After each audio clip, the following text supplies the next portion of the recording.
Have you heard? The world's about to end. If nuclear war begins, it doesn't end until there is a nuclear holocaust. I began to think, what happens if deterrence fails? That idea of prevention.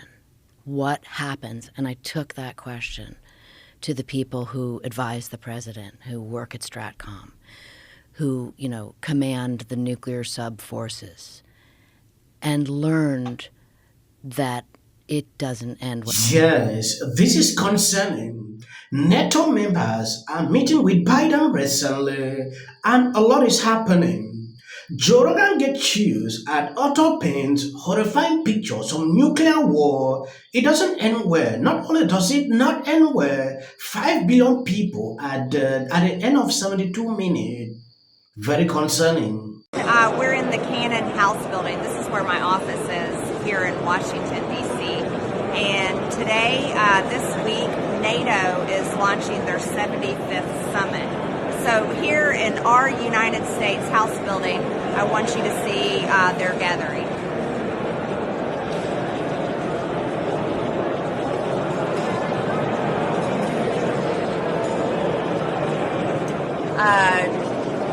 They're having breakfast right now, and then after breakfast, they will be proceeding into the Nancy Pelosi caucus room.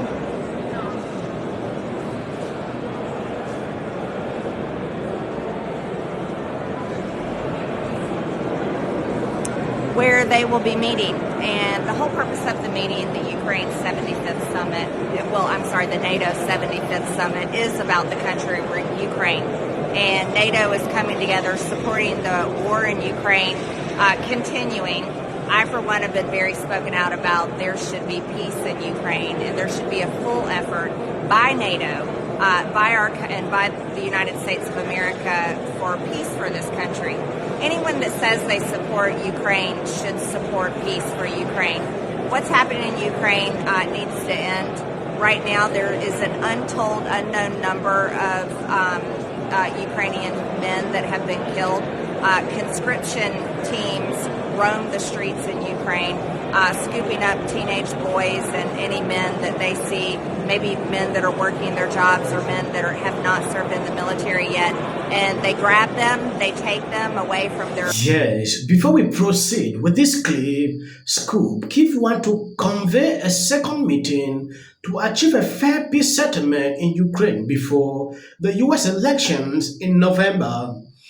This time with Russia attending, sources told, and the push to organize the meeting before the US election point to a scene of urgency on the part of Ukraine as it faces the prospect of Trump returning to the White House. This is what is going on. Trump Jr. replied to this immediately. Wow, Donald Trump is already ending the war in Ukraine more than 100 days before the election. They already know what is coming, and the grief is going to stop along with all of the unnecessary death. So you can see exactly what is happening here. And I'm also pleased to announce that as we speak, the transfer of F-16 jets is underway, coming from Denmark, coming from the Netherlands, and those jets will be flying in the skies of Ukraine this summer to make sure that Ukraine can continue to effectively defend itself against the Russian aggression. And remember, the biggest cost and the greatest risk will be if Russia wins in Ukraine. We cannot let that happen.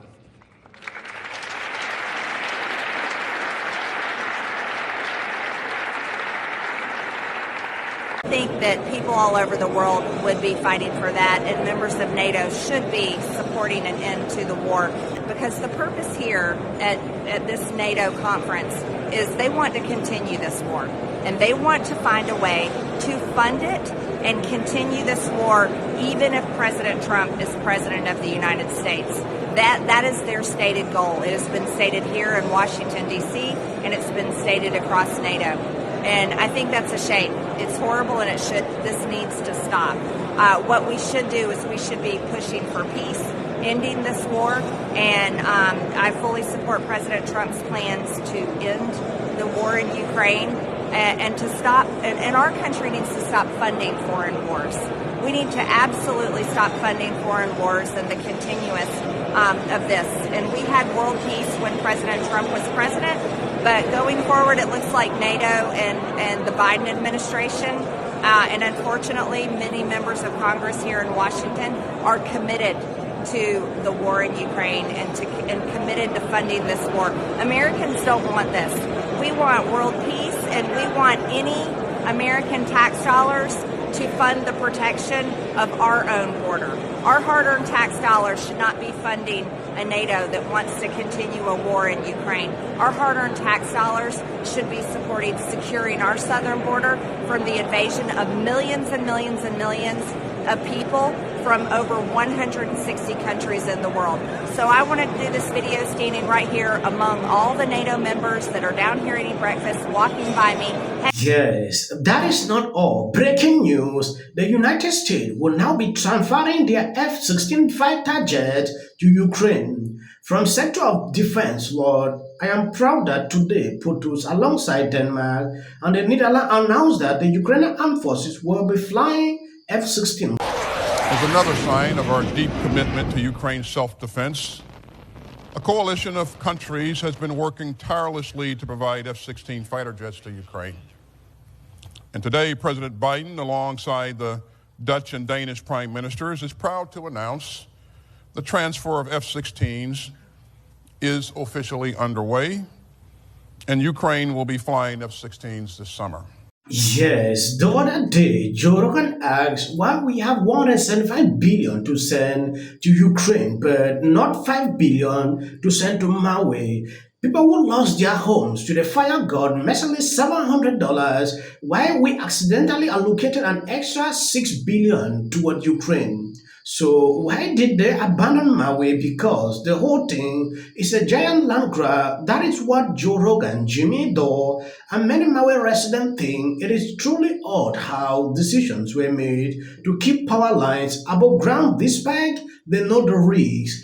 I think I did a lot of videos about this issue pertaining to Maui. Joe Rogan still trying to re-emphasize on what is going on. Like you have seen on this clip, they are still emphasizing like they want to send more aid to this country. So it is something that people should be concerned about. And then while we're in the middle of these international conflicts that are baffling to everybody involved, and you're wondering how they have all this money to do that, but they don't have any money to address all the problems that we have. Any money to address all the problems that we have. How about the people in Maui? Imagine being a person in Maui that lost your home. They give you $700, and then you still can't rebuild. It's a year later, nothing's been built. And at the blink of an eye, they give $100 billion to Zelensky, and well, even worse, they